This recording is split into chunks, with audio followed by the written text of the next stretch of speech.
Good evening, Brother Tom, and good evening, everybody. Let's start our today's Abhidhamma study, reciting Namo Tassa 3 times together. Namo Tassa Bhagavato Arahato Samma Sambuddhassa. Namo Tassa Bhagavato Arahato Samma Sambuddhassa. Namo Tassa Bhagavato Arahato Samma Sambuddhassa. Okay, so today lesson 52 is about the Sabha Sangha. We are studying the Abhidhamma Sangha chapter by chapter. So this lesson 52 will be the last lesson for the chapter 7. Now we are going to finish today the chapter 7. So in the chapter 7, they come with the Sangaha, separate Sangaha, which is called the Compendium. So there is Akusala Sangaha, the Compendium about the unwholesome, and Misaka Sangaha, a mixed category, and Bodhipakya Sangaha, the Compendium of the enlightenment factors. So and here today Sabha Sangaha, this is the Compendium of the whole. Compendium of the whole. So in this Compendium of the whole, this will bring the different categories related to the totality of concrete entities. So here, Sabha, the whole, and also it will explain to cover their concrete entirety in each group.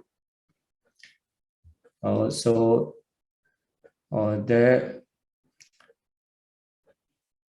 reason why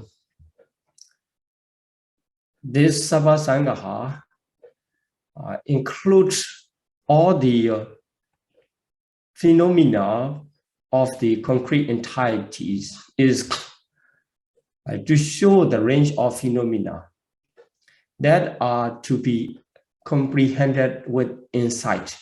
So this is why the Compendium of the whole is explained in the Abhidhamma Sangaha. So for the Akusala Sangaha, it brings the different groups of unwholesome. So on the other hand, the unwholesome, the reality of unwholesome are explained in different name and if different group. And also we can say that a different level sometimes. And in Misaka Sangaha, the group bring about the reality of the mixed together. So wholesome and unwholesome, beautiful and not beautiful, sobhana or asobhana, like this. And for the Bodhipakya Sangaha, the Compendium of the requisites of enlightenment, the groups related to the requisites of enlightenment are explained. Here in Sabha Sangaha, the group, those are related to the totality of concrete entirety will be explained. Here the purpose is to explain about the range of phenomena of the insight knowledge. Because this compendium relate to the idea of relate to the teaching of the Buddha in Sayutta Nikaya.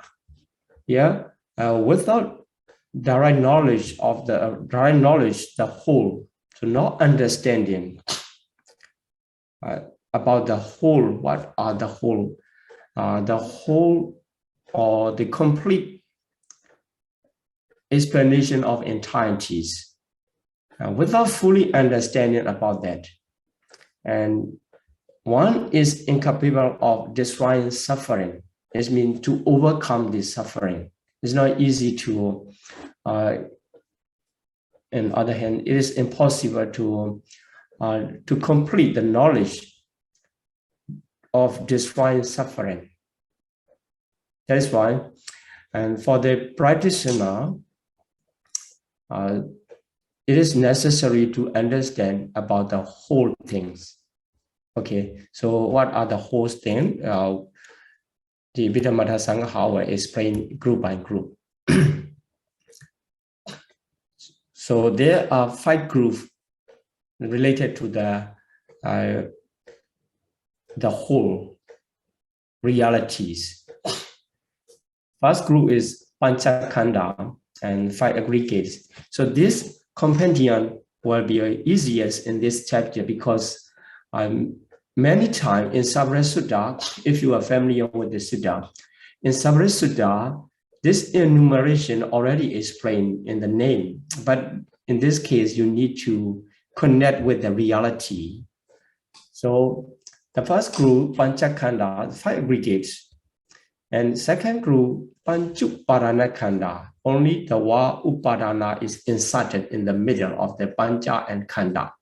So Panchupadanakanda, Upadana is clinging. So it is translated as the 5 aggregates of clinging. And Dwadasa Yaranani. So Dwadasa Ayaranani. Ayarana are here base. Ayarana bases. So Dwadasa 12. So 12 sinks bases. And Atharasa Dhatuyo, the 18 elements. So Dhatu is element. And for the word Ayarana,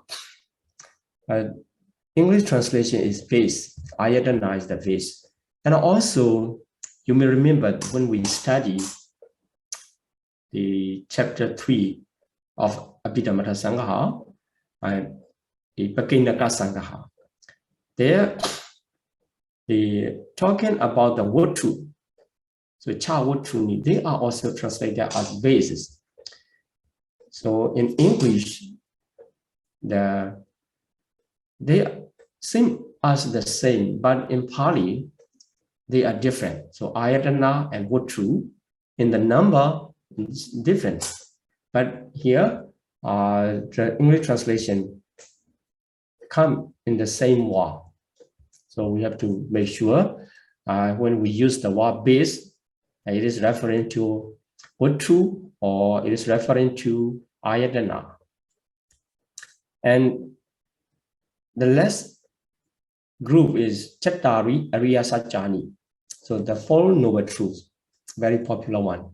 So all groups are already familiar. And also we already introduced the enumeration because this the whole the group in this compendium of the whole necessary for the beginner to know before we study about the ultimate reality. That is why in former lessons at the beginning, I have introduced about them. But now we have to study with the specific information. Here there are Panchakanda.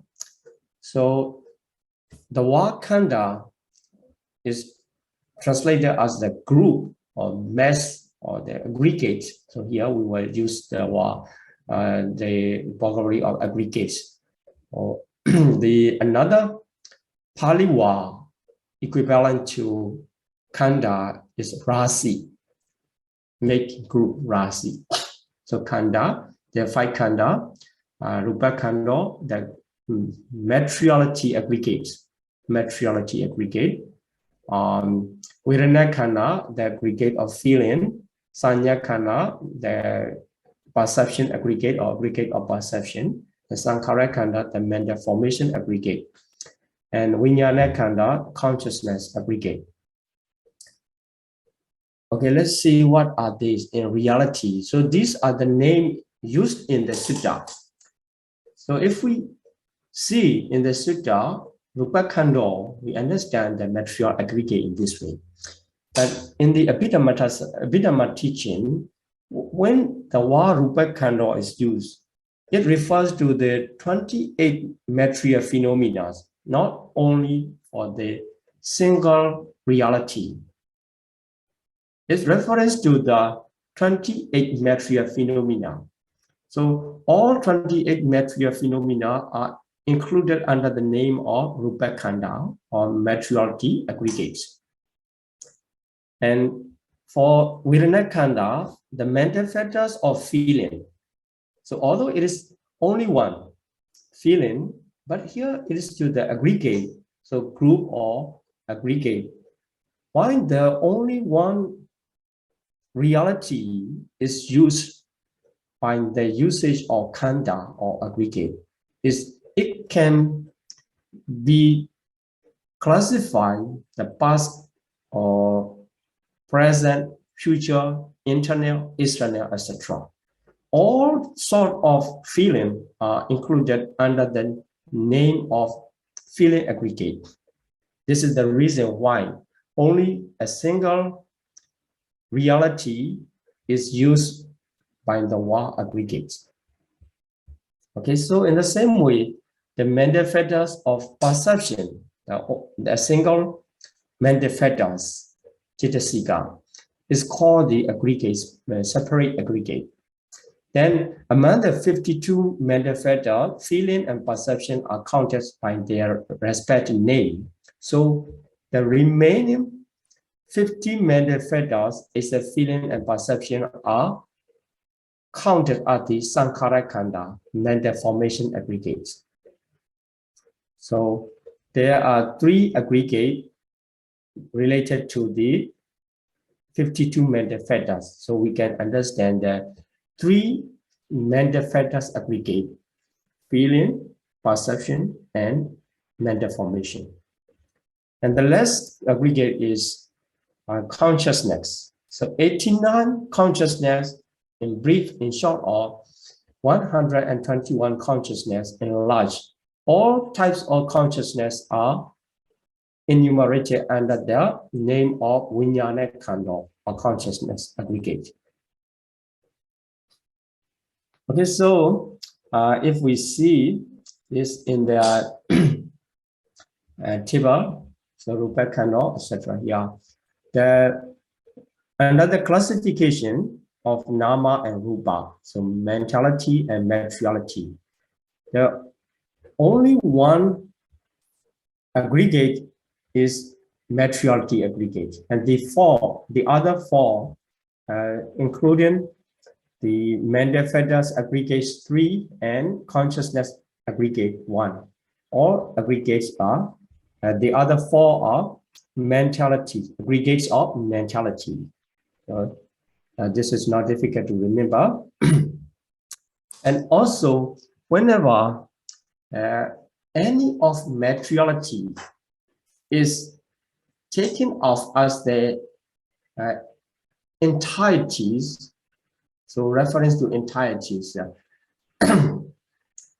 it is classified under the name of Rupa Khanda, and also feeling, perception, mental factor in their respective aggregate, and consciousness. So in our daily life, if we can identify any of the materiality or mentality arising in momentary as a momentary process of our life, we can classify by way of aggregates. So this is called the wish aggregate, and we can apply then how the Buddha in the teaching of the Buddha, how the Buddha explained about the aggregates, like all aggregate are impermanent. So we can understand this also impermanent according to the Buddha's teaching. So nothing is left in the reality. So in the explanation of the Sutta, if we can understand, other than the Panyati. So if it is reality, it's not the Panyati. So realities are classified in the nature of for the conditional reality, anicca, dukkha, and for the unconditional reality is applied for the anatta too. So here, nibbana, although it is not included in the panchakanda or the group of aggregates, because the nibbana is unconditional reality. Unconditional reality, it does not have the classification of the past or future or present or internet, etc. That's why it is not included under the classification of aggregate, but only nibbana remain. So this group of khandha, a group of aggregate, is considered as the whole, because the nibbana, only a single reality, is not counted here, and the other citta, cetasika, and rupa are classified under the group of aggregate, under the name of aggregates. So this is the first group of the compendium of the whole.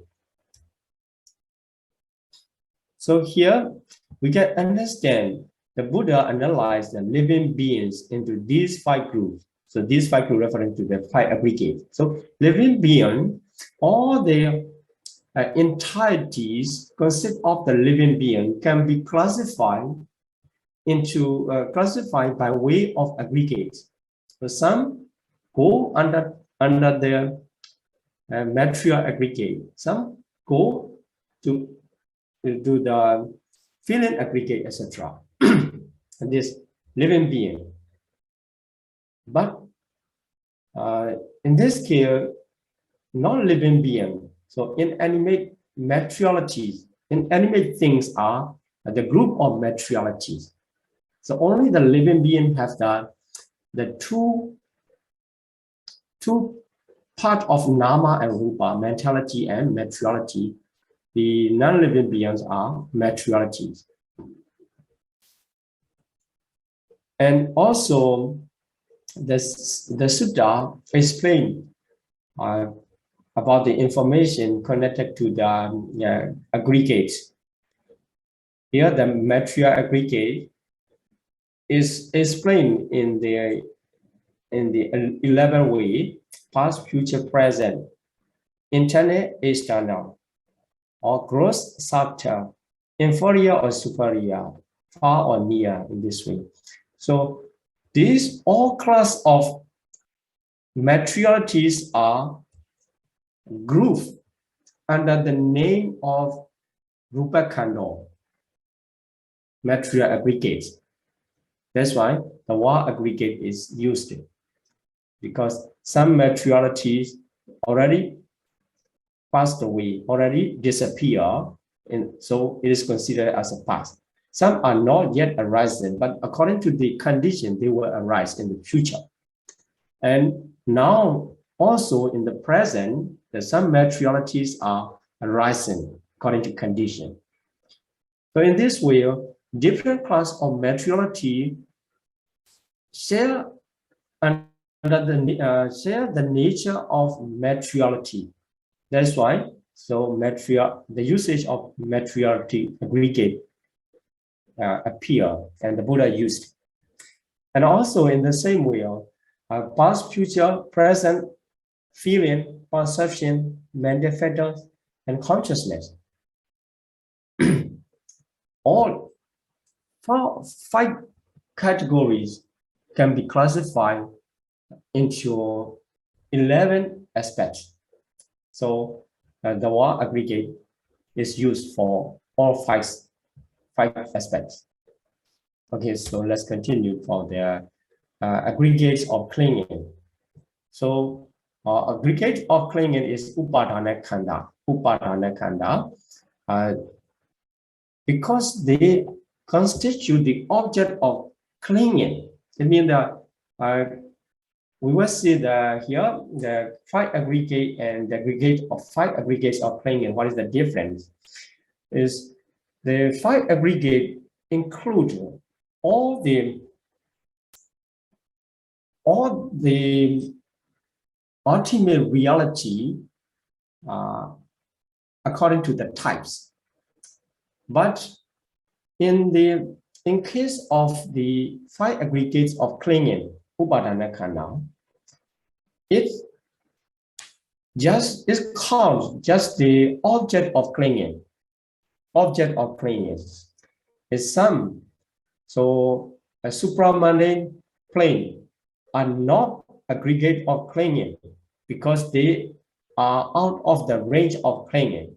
So in this case, to identify what are the clinging, so you need to check the akusala sangaha. They have mentioned the four clinging. So there, if we count it according to the entireties, only they are grid and round view, although they are counted in the compendium of Ahosa, four types of clinging. But entireties is only two: grid, loba, and round view, dt. So all the aggregates, those can be the object of grid and round view, are considered as the aggregate of clinging, or the upadana khanda in Pali. So that's why the difference of five aggregate and the five aggregates of clinging. In Pali, there are khanda and upadana khanda. So khanda cover all the aggregates, or on the other hand, all the unconditional realities of citta, cittasika, and rupa. Is at the nibbana. So here, aggregate or clinging only cover the mundane aggregates. So mundane aggregate, if we say they include the mundane aggregates, so the supramundane become the exclusion. But the reason is the supramundane consciousness and associated mental factors are out of the range of clinging. It means the grid and round view cannot take the supramundane consciousness and mental factor as their object. So one cannot attach to their mega and phala, because they are as supramundane realities. They are out of the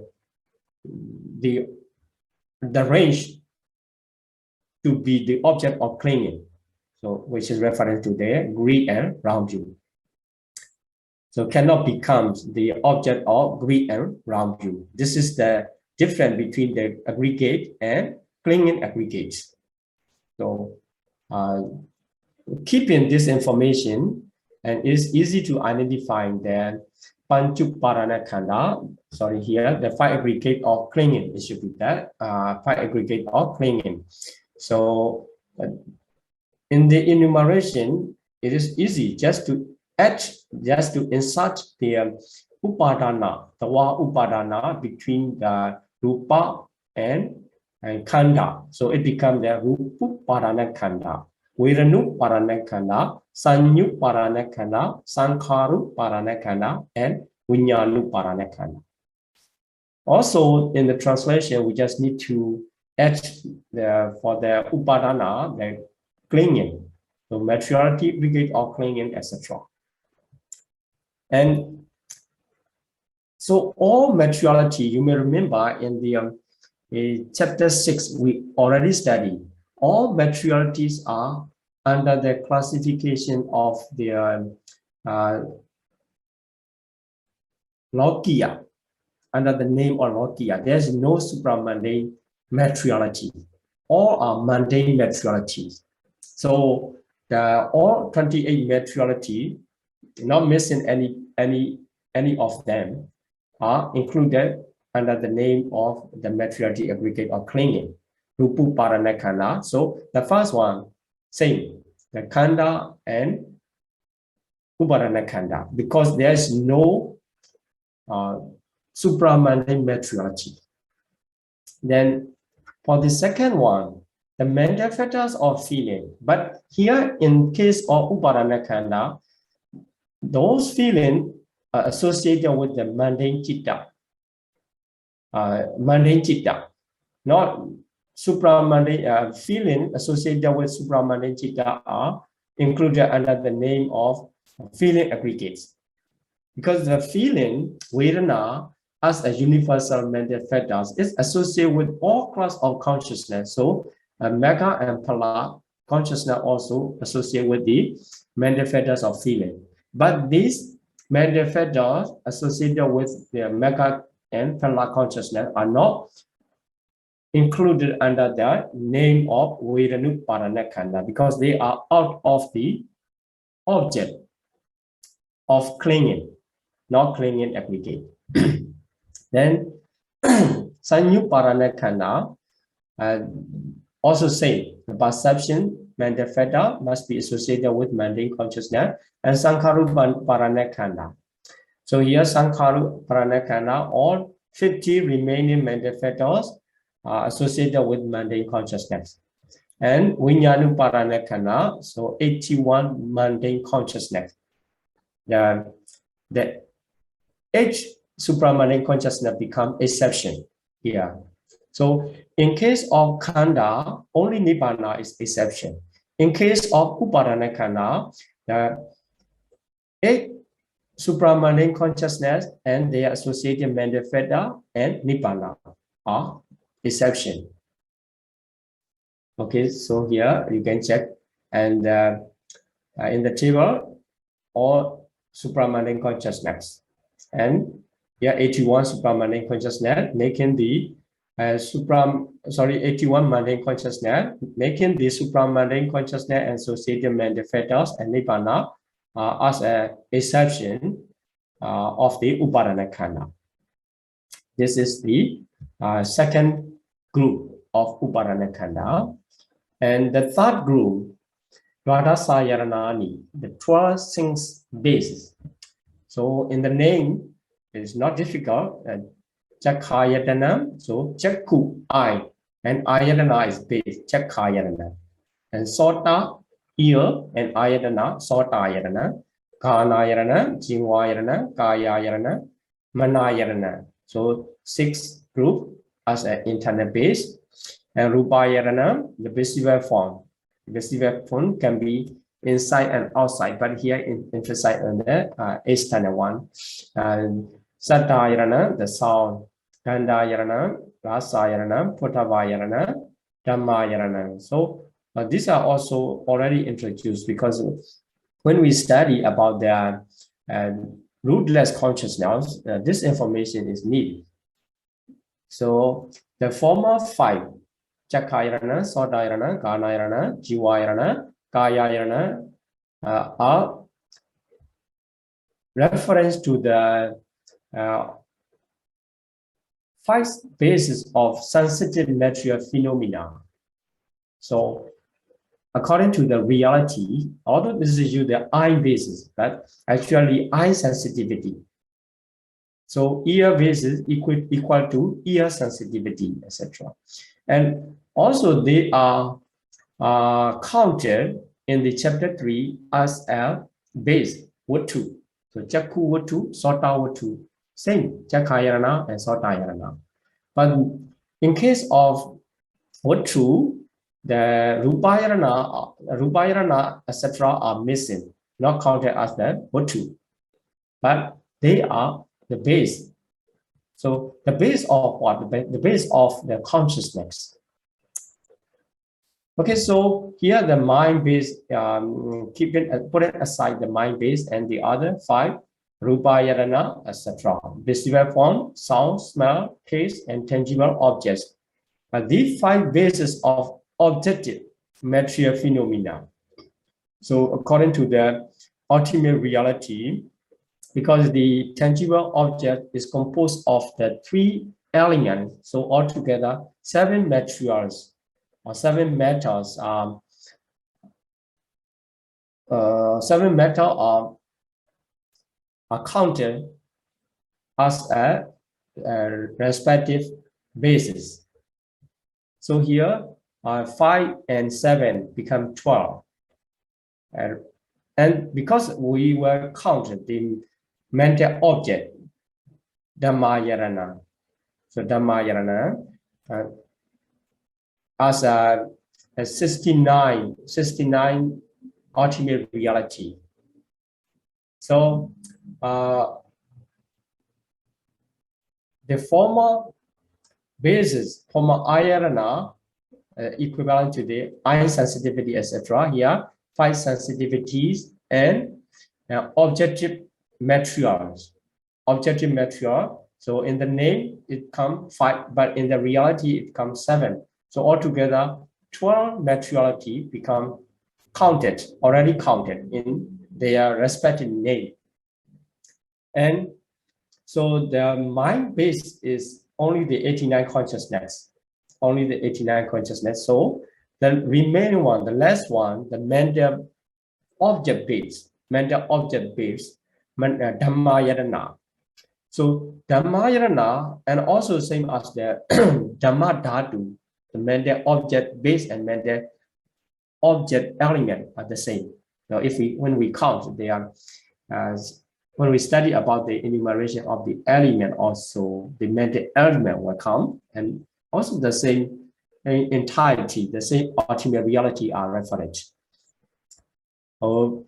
52 mental factors, and because the 12 materialities or 12 metals are already counted in their respective name, the remaining 16 kinds of metals are named as the subtle metal, Sukkuma Rupa.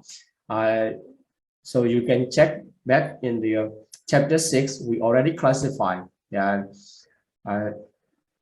Olarika and gross metal and Sukkuma Rupa subtle metals. So we already counted the Olarika Rupa, the gross materialities, in their name. So the remaining 16, which is called the Satya Metta, Sukkuma Rupa, 16, and Nibbana, 69 ultimate realities are counted as the mental object base. In Pali, it is called the Dhamma Yadana. So, okay, you have to study to remember or understand about the 12 ayarana according to their name and also according to their respective entities. So now the less Dhammayarana have many things to remember. So Metta Feta 52, Satya Metta 16, and Nibbana, altogether 69 realities. Okay, so here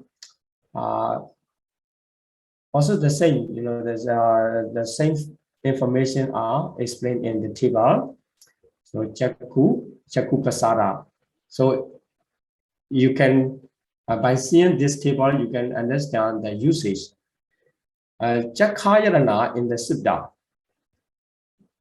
In the Abhidhamma, Chakku Pasara.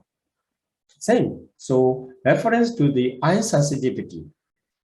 But when it is used as Chakhayarana, we translate at the eye basis because the word ayarana has the meaning of basis. But when we use the Chakku Pasara, so Pasara is sensitivity. That's why we translate the eye sensitivity. But two usage refers to only one reality, the same realities. In the same way, the other Sota, Pasada, Sota Yarana, and Sota Pasada the same. Kana Yarana and Kana Pasada, Jiwa Yarana and Jiwa Pasada, Kaya Yadana and Kaya Pasada. And also Rupa Yatana, this is used in the Sutta, but in the Abhidhamma it is called Rupa. So Rupa Nisaya, etc. in the Abhidhamma teaching, only the word Rupa instead of Rupa Yatana. The word Rupa appear at the time also, you can understand is reference to the visible form. Sometimes the word Rupayana itself appear in the Abhidhamma teaching. Also can understand it referring to the visible form in the objective materiality.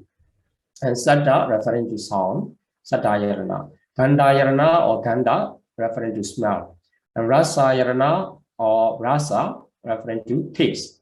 And Potavayarana or Potava referring to the three ultimate reality of the element of earth, Patavi Dhatu, element of air, Vayu Dhatu, and element of fire, Tejo Dhatu. They are the three elements collectively called the tangibility, tangible basis. When they perform as a tangibility, it means that touching to the body sensitivity and giving arise the body consciousness. So this is, although separately they can be counted as a Patavi Dhatu, Vayu Dhatu, and Tejo Dhatu. They perform their respective function, and also they can perform together, being together as the tangibility. They can perform the work of the tangible object as a tangible object. So to give rise the body consciousness. And for the separate function of Patavi Dhatu, Vayu Dhatu, and Tejo Dhatu, they cannot give rise the body consciousness. But when they work together as a tangible object, they can give rise the body consciousness. Okay, so here Manayarana, the 11 ayarana is the mind basis. All the consciousness are called, 89 consciousness are called Manayarana, mind basis. And the last one, Dhammayatana. So 89 reality or 89 states are called Dhammayatana, any of. So any of mental factors or any of 16 subtle matters or Nibbana, when reference, and we can understand according to the classification of ayarana, it is under the name of Dhammayatana. Okay, this is the third group. So here, the Abhidhamma Sangaha, you can see in the Comprehensive Manual of Abhidhamma and 290, the text, Itapana Jitasika, Sukuma Rupa, Nibbana Vasena, Ekuna Satati. So Ekuna, Eka, and Una Satati. Satati is 70. Eka is 1, Una is missing. So 1 missing in 70 is reference to the 69. Ekuna Satati, the word. Ekuna Satati refers to the 69. So Dhammayatana, Dhamma Dhatuti Sankhan Gachati. So this sentence, this Pali passage explain about the ultimate reality under the name of Dhammayatana and Dhamma Dhatu. That's why by seeing this passage, we understand that 69 ultimate reality are called by the name of Dhammayatana and also Dhamma Dhatu. Okay, so keeping this information, 52 mental factor, 16 subtle materialities, and Nibbana, all 69 are understood as the Dhammayatana. So we understand we have to make sure the difference between Dhammaramana and Dhammayatana. So Dhammaramana, in chapter 3, we study about the objects. There, the objects are come in the Pali, the name of the Aramana. So Ruparamana, visible form. Sattaramana, sound. Gandharamana, smell. Rasaramana, taste. Potavaramana, and tangible objects. And the last one, Dhammaramana. So here Dhammaramana is mental object, it is translated as mental object. And also in the chapter 3, it is mentioned that Dhammaramana can be classified into six groups, or mental object is sixfold. So sensitive matter, but you see that in the Dhammayatana, no sensitive matters, because only the 16 kinds of subtle matter under the Dhammayatana. But in Dhammaramana, mental object, sensitive matter 5, and subtle matters same. And consciousness, here the consciousness become extra, and mental factors same, nibbana same, and here concept extra 1. So sensitive matter, consciousness, and concept are more reality of the Dhammaramana than Dhammayatana. So okay, so this, let's see why the 5. Okay, so sensitive matter already included in the Dhammaramana, but they are not included in the Dhammayatana.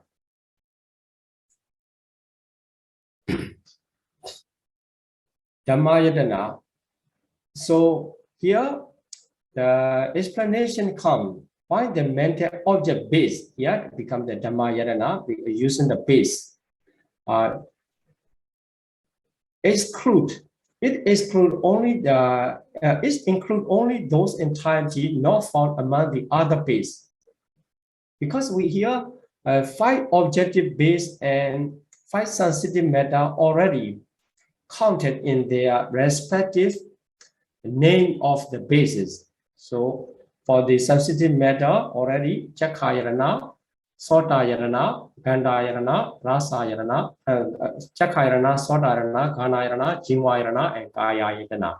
For the 5 objective bases, 7 materiality are counted as the name of the Rupayarana, Satayarana, Gandhayarana, Rasayarana, and Potavayarana. That's why they all are excluded.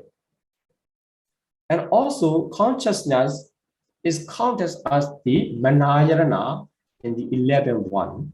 That's why consciousness also is excluded in the Dhammayatana. But then also another one, Panyati, although it is included under the Dhammaramana, because it can be object, but it cannot be the base of the consciousness. So here Panyati, because the Ayatana, the base, covered only the ultimate reality. So Panyati is not ultimate reality. That's why Panyati become the exclusion in the enumeration of Dhammayatana. That is why for the Dhammayatana only 69, and Dhammaramana and more factors. So here, only sensitive matters are counted in the Dhammaramana too. Why not the objective basis? Because the objective bases are already counted as the separate object, Ruparamana, Sataramana, etc. already counted. That is why they are also for the Dhammaramana become the exception. So this is how the Dhammaramana and Dhammayatana in English, the mental object and mental object base difference according to the entities. According to entirety. So, okay, let's continue. And for the next classification of the elements. So, the same ultimate reality classified as a base, 12 bases, and as an element, 18 elements. The ultimate reality is the same, but why the numbers become different? It is explained in the Abhidhamma Sangaha here. comprehensive manual of Abhidhamma.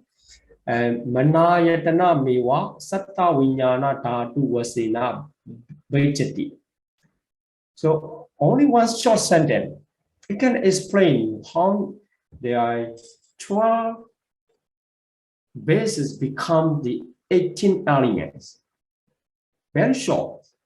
That's why the writing, the composition of Abhidhamma Sangaha is considered in high level.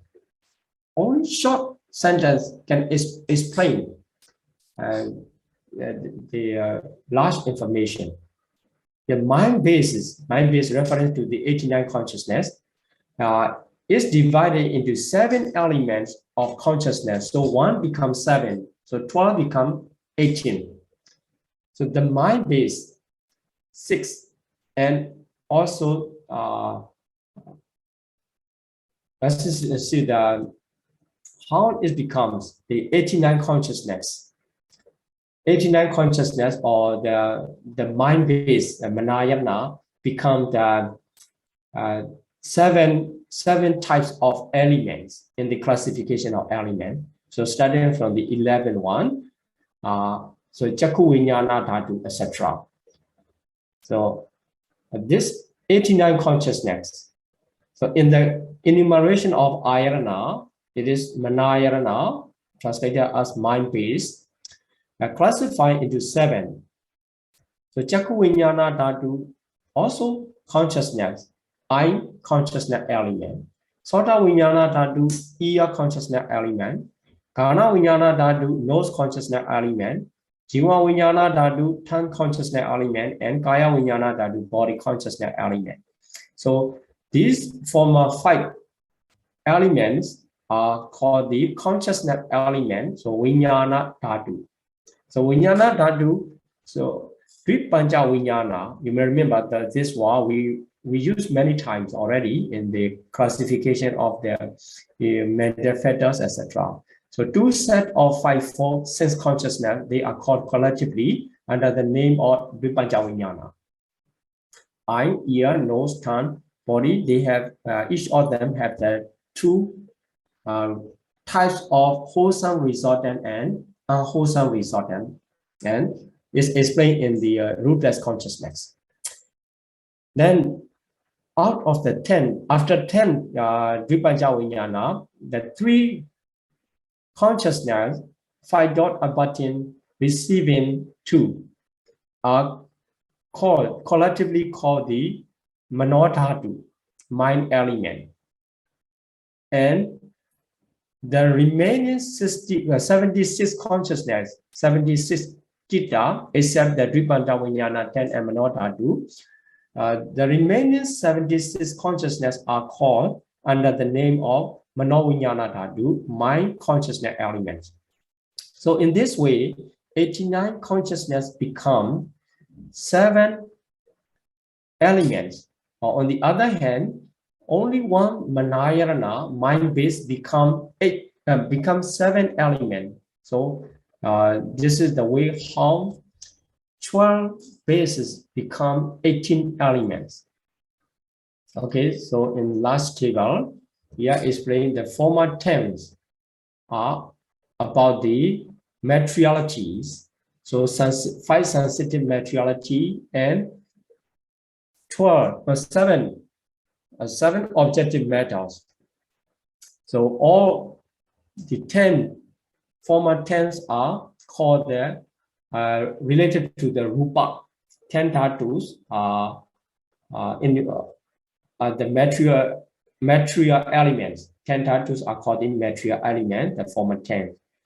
And only remaining 2 ayarana, Manayana and Dhammayana, according to their ayarana classification. But for the element classification, the remaining 8. So remaining 8, if we take off the Dhamma dhatu, the last one, there's 7. So 7 are the enumeration of the consciousness. So the 7 mind consciousness element we can collectively call the Satta Vinyana Dhatu. 7, so 10 material elements and 7 mind consciousness element with the last one, Dhammadhatu, the mental object element, it becomes the classification of element 18 in the number. So the entities, according to the reality, entities are the same, Dhammayatana and Dhammadhatu. So the difference is only in case of the Manayatana. Manayatana become the Satta Vijnana Dhatu, 7 mind consciousness elements. Okay, so in this way, the 18 elements are also not difficult to understand and not difficult to remember. And so let's continue to the last one, the last Chattari Ariya Satchani, 4 noble truths. But here the classification of the base and element does not make any reality as exclusion. All reality are classified under the classification of base and elements. Now it is time to study about that 4 noble truths. So in the name, it is taught Dukkha Satya, Dukkha Ariya Satya sometimes. Here Dukkha Ariya Satya, Samudaya Ariya Satya, if we say that, Chattari Satchani, only the name of Satchani. Sometimes it is used there, Chattari Ariya Satchani. In the Sutta, it is usually used in the Chattari Ariya Satchani. But in this classification, it comes in the simple usage of the Satya. So Dukkha Satya, Samudaya Satya, Nirodha Satya, and Magga Satya. So the noble truth of suffering, Dukkha is suffering. The Samudaya is the origin, so the origin of suffering as the Samudaya Satya. Nirodha is cessation, so the noble truth of cessation of suffering. And Magga Satya, the noble truth of the way leading to this cessation of suffering. So Magga is way. That way is leading to the cessation of suffering. So if we reverse the entirety, so by the word Dukkha Satya, the mundane consciousness 81 mundane consciousness and 51 mental factor is that Lobha, because Lobha will be counted as respective separate noble truth. That is why it becomes exception. So 51 mental factors and all 28 methods are classified as the name of under the name of Dukkha Satya. So they all are called Dukkha Satya. So whenever you appoint any of these reality in the classification of noble truth, it is called the Dukkha Satya. And the greed, mental factors or greed, on the other hand, it is usually used as the craving, as the origin of suffering, or Samudaya Satya. And the cessation of suffering is Nibbana. Because if we count their ultimate reality here, mundane consciousness, so altogether, including the Lobha here, the 52 mental factors and 28 materiality.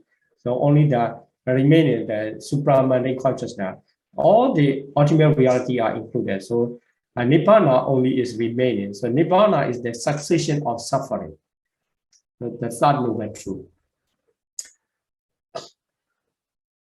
And also the last one, Magga Satya, is noble eightfold path. This is the usage appear in the Sutta, the noble eightfold path. Atthangika Magga, a noble eightfold path. But if we find out the ultimate reality, so noble eightfold path can be counted in their name, Panya. This is Samadhi, Panya. Samma Sankappa, and the mental factors of Vitakka, initial application. Samma Vacha is the same. The mental factor of Samma Vacha, Samma Kamanda, mental factor of Samma Kamanda, Samma Ajiva, mental factor of Samma Ajiva, And Samma Vayama is the manifestos of Viriya, so energy. And the Samma Sati is the manifestos of mindfulness. And Samma Samadhi, the manifestos of one-pointedness, Ekagata. So if we take off the entireties under the name of the Noble Eightfold Paths, Samadhi, etc., they becomes the manifestos of Noble Eightfold Path. But all the manifestos are not counted as Noble Eightfold Path, only associated with full path consciousness, because it is called the Mekha Satya, path consciousness. So the wisdom faculty manifesta associated with path consciousness, the initial application associated with path consciousness, and also the same as the other manifestos associated with path consciousness is regarded as their fourth noble truth. The last one, Mekha Satya. So whenever you refer to the word Mekha Satya, you have to understand this word refers to the 8 manifesta associated with path consciousness. Any of path consciousness, Mekha Chitta. So in this way, we can identify the Four Noble Truths by entireties. Okay, so what are the exclusions in this enumeration of Four Noble Truths? Here, in the Mekha consciousness, there are 36 manifestas, associated 36 manifestas with the path consciousness, but only 8 is counted here in the Mekha Satya. So except the 8 manifestas and Mekha consciousness, the path consciousness. So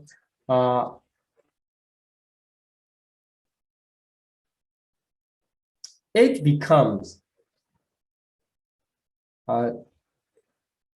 exception. So 29, sorry, here is with the exception of the 8 manifestos out of the 37 become the Mekha Chittupada. 29 Mekha Chittupada reality, the reality called Mekha Chittupada, are exception or exclusion of the Noble Truth, because they are not counted in any of the Four Noble Truths. So Mekha here, only mundane consciousness, not Mekha consciousness. And also, they are associated manifesta with the mundane consciousness. For the second one, only greed. And for the third one, only Nibbana. And for the fourth one, only the 8 manifestas. So Mekha consciousness itself become exception. And also the remaining 28 manifestos associated with Mekha Chitta are also become exclusion in the enumeration of Four Noble Truths. In the same way, for Phala-Chitta, here mundane consciousness, only mundane consciousness, here only manifesta. So for the Phala consciousness, fruition consciousness also exception in the enumeration of Four Noble Truths. And it is associated manifesta 36, altogether 37 Phala-Chittupada. So Chitta and consciousness associated manifestas are collectively called Chittupada. So Chittupada, Phala-Chittupada 37 become exclusion. So in this classification of Four Noble Truths, we can get the exclusion. Mekha Chittupada 29 and Phala-Chittupada 37. They are not counted in the classification of Four Noble Truths. So if we explain about the more information here, why Mekha consciousness and Phala consciousness are counted as one. Here, Mekha consciousness 1, although it is classified into 4, Sotapatti Mekha, Sakadagami Mekha, etc. But here, if we count 1, because due to their same function of knowing the object, because all their consciousness, they share the function of, all the mega consciousness share the function of knowing the object or nibbana. That's why all mega consciousness collectively counted as one. So this is the reason how we count the 29 or 37 in number. So okay, this is the information related to the Chattari Ariya Satchani. In the name classification usually appear in the Sutta teaching, and also according to the Abhidhamma teaching, they are taking of the entities of the ultimate reality. And you can check more information in the Abhidhamma Sangaha and page number 289. So for more information, why they are called noble truth other than truth? So noble truth. But the reason is the noble truth penetrated by noble ones. It's an Ariya, noble person. That's why these are the Dhamma or the intrinsic nature, reality penetrated by noble one. So the noble person understand about them properly. So they are called the noble truth. Then also they are the truth taught by the supreme one, noble Buddha. That's why they are called noble truths. And the third reason is discovery. Their discovery means one investigating in their noble truth. So here the first one, dukkha satya, including the mundane consciousness, it consists of their akusala. But why is akusala also called as the name of the noble Ariya? Because the one investigating on the as their nature, focusing on their nature, investigating their nature, the discovery leads to the state of noble one. So for the ordinary person, he need to discover about the intrinsic nature of the reality under the classification of the first noble truth and second noble truth, that is, and it leads the discovery or the investigating or understanding lead him to become a noble one, noble person. This is also the reason why they are called noble truth. And the last reason is they are real and unalterable and deceptive truth. So they are called really exist in the existence, in the nature. That's why they are called their noble truth. So these are the additional information about the name of the noble truth. Okay, so let's see the Sutta explanation about the Four Noble Truths. And you can see this explanation in the Dhammacakkappavattana Sutta. So the first sermon of the Buddha explained, and there the Buddha explained the Four Noble Truths in the way of Sutta teaching. So in the Sutta explanation, it comes 12-fold suffering. So the suffering of birth, chadi pituka, jara pituka, etc. So chadi, birth, aging, death, sorrow, lamentation, pain, grief, despair, and also association with unpleasant, separation from pleasant, not to get what one wants, and the five aggregates of clinging. So in brief, it is called the five aggregate of clinging. Reference to the mundane consciousness and associated mental factors and materiality, all are included under that five aggregate of clinging. But to get more information, those can be in the range of understanding about the Panchavakiya and the same level of the other beings, the same level of Panchavakiya who can understand by this word. The Buddha used Jati Pituka. So Jati, if we classify Jati also, Jati is birth.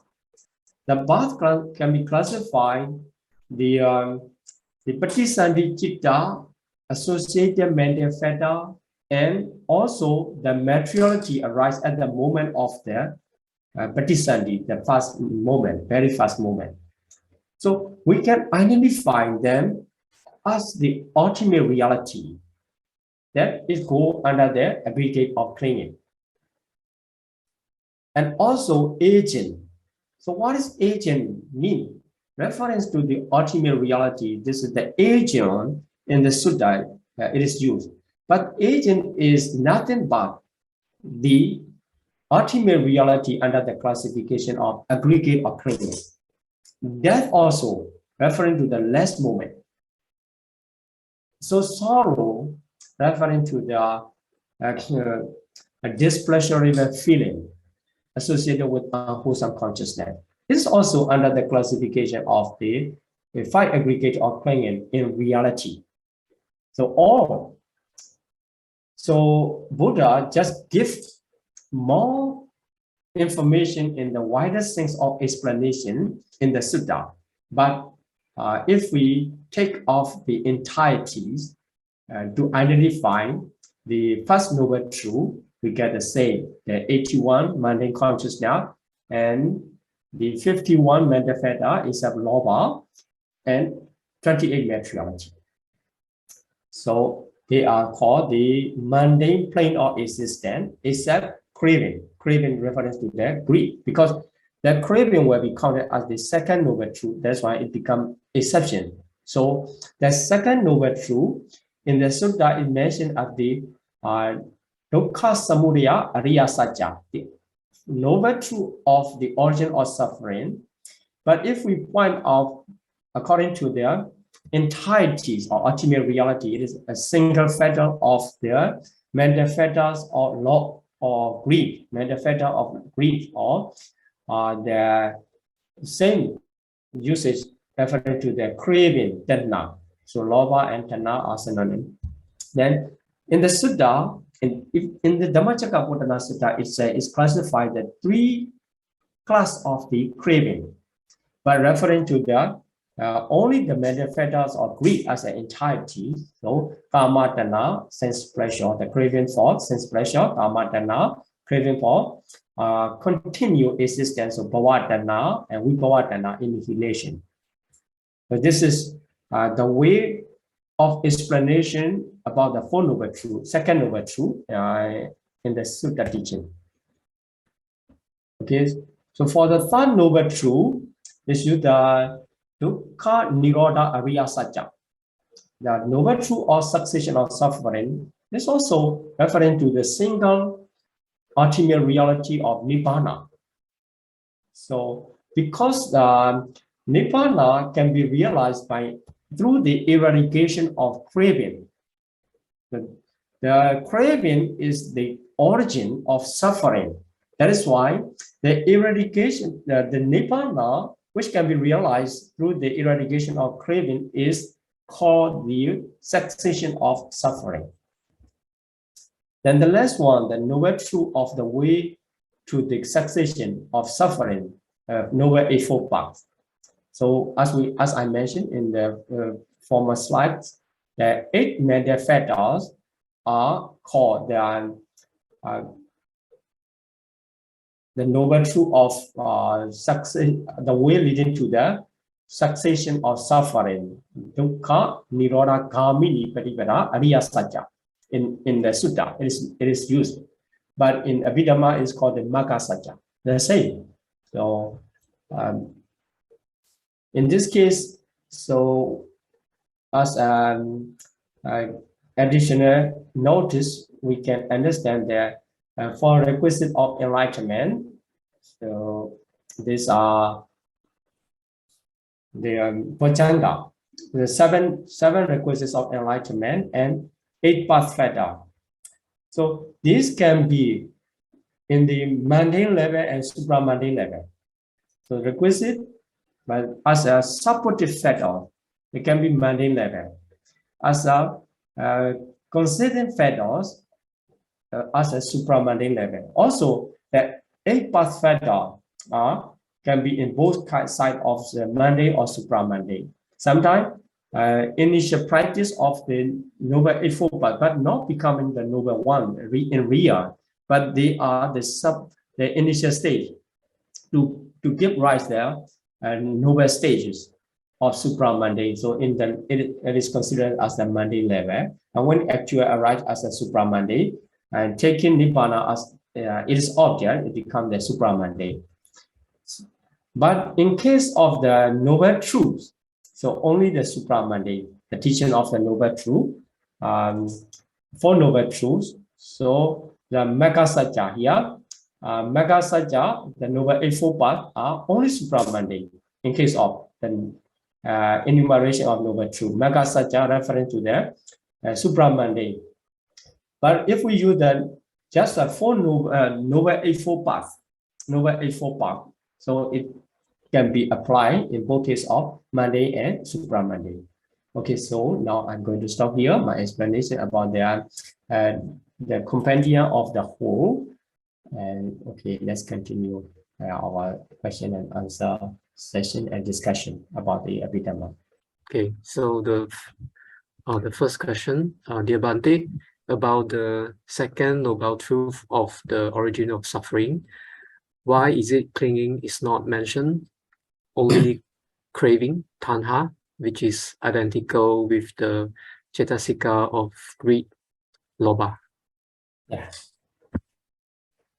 So in this case, we have to understand another teaching that the root of the samsara is the craving and ignorance.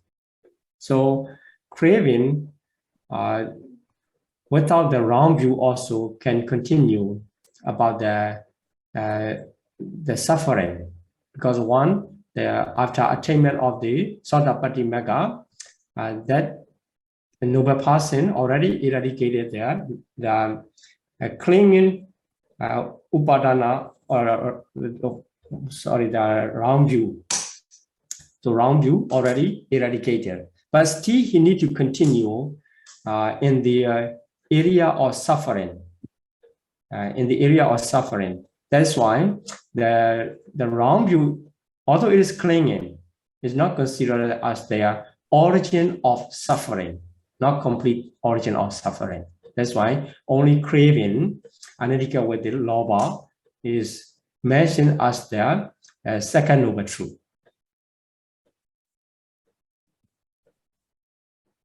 Okay, then the second part is craving has 3 aspects. How do we understand 3 craving for annihilation, vibhavatanha? Okay, so this vibhavatanha usually misunderstand about the attachment to the nibbana or like this. So actually, attachment cannot arise for nibbana. So nibbana as the reality, it is supramundane. So attachment as a craving, the lobha, that cannot take the object or ultimate reality of nibbana, but the concept, the thinking something is nibbana or like this, it can be possible. But for the real nibbana or the reality of nibbana cannot be the object of craving. That's why the third craving is not a craving to nibbana. So this is called a craving for annihilation. So annihilation is a kind of wrong view. One, thinking about something, thinking about some condition, the absence of their life. So because in his mind, the continuity of life come with the atta or atma, the everlasting entirety, although it is not really is it in in the person's mind, and consider it with their life with the everlasting entirety continue. Then he expects the end of life, not understanding about the Nibbana or something like this, and just want to end up and hold that view after this life or after the present life, the life ends itself because of the disappearance of the Atma or Atta, everlasting entirety. In this way, that kinds of round view, which is called the Uchida Ditti, or like this, is he attached, he craved for that. That kinds of craving is called the Vibhavatana. So the craving, the absence of the life continuum, not with the proper understanding about the process of conditional reality in the as samsara. But in that case, the craving can develop, craving can arise. This is called the annihilation, or craving for annihilation, different from the Nibbana. Okay. Thank you, Bhante. So his question is, I seek clarification on Nibbana. That is, what type of lifestyle, self, family, or community? Okay, so actually Nibbana is not in the life, that it is the succession. It means no more life and completely destruction or completely stop the cycle of rebirth. This is Nibbana. So as the ultimate reality, it has the characteristics, the specific characteristics for the Abhidhamma teaching that. So no self-family or no self or no family or no community. So all the expression here, you show the lifestyle or self or family or community. These are only under the process of life. So Nibbana is, the Abhidhamma teaching is just referring to the intrinsic nature out of our life. This is called the Nibbana. Can I ask on the Dhatu, the elements, is it more refined classification compared to Ayatana basis? Then my other question is that what is the difference and purposes of these two classifications? Do they serve any specific purposes in our practice? Thank you. Sorry, I missed your question about the second part. The first part is because it seems that the Dhatu is more refined classification compared to the Ayatana. Yeah. Is that true? Yeah. Is that the way I look at it? Yeah, it is explained and more information about the consciousness. So consciousness in the base classification of ayatana, consciousness is defined as only one ayatana, only one time. But in case of elements, dhatu, it is classified into 7. It means their explanation come more detailed, in the way of more detail, given more information. So some can understand when the explanation come in brief, like the 5 aggregates or 5 clinging aggregates. So some can understand that for some people, they need more detailed explanation. At that time, the Buddha used the 12 ayatana, 12 bases. So more detail, given more detail, because that in 12 ayatana, the first khandha or materiality classified into 10. so more detail. Then when for some, they need the larger one with the more detailed explanation about the consciousness. At that time, the Buddha bring the classification or element for those types of beings. So these classifications are made according to the nature of the listener, audience being. Because the beings are in the different class, some prefer for the brief explanation. That's why their understanding match with the aggregate classification. Some need more detail, then their understanding match with the classification of basis, Ayatana, the teaching of Ayatana. And some need more detail, even for the consciousness. At that time, the Buddha bring the complete explanation about the materiality also classified into 10. And the consciousness also classified into 7. And as an additional one, the Dhamma. So the teaching of element is for those who interest in the detailed explanation. That's why the teaching become in different way. Okay. So let's make aspiration and share our merit to all beings. So please repeat after me. Imina punya kamena. Imina punya kamena. Mami bala samagamo. Mame bala samagamo. Satam samagamo hodu. Satam samagamo hotu. Yava nibbana badiya. Yawa nibbana patiya. Idame punyam. Idame punyam. Asawakaya vaham hodu. Asawakaya waham hotu. Idame punyam. Idame punyam. Banasa bacayo hodu. Nibbana sapacayo hotu. Mama punya bagam. Mama punya bagam. Abasadanam bhajemi. Sabha satanam bhajemi. Isabe.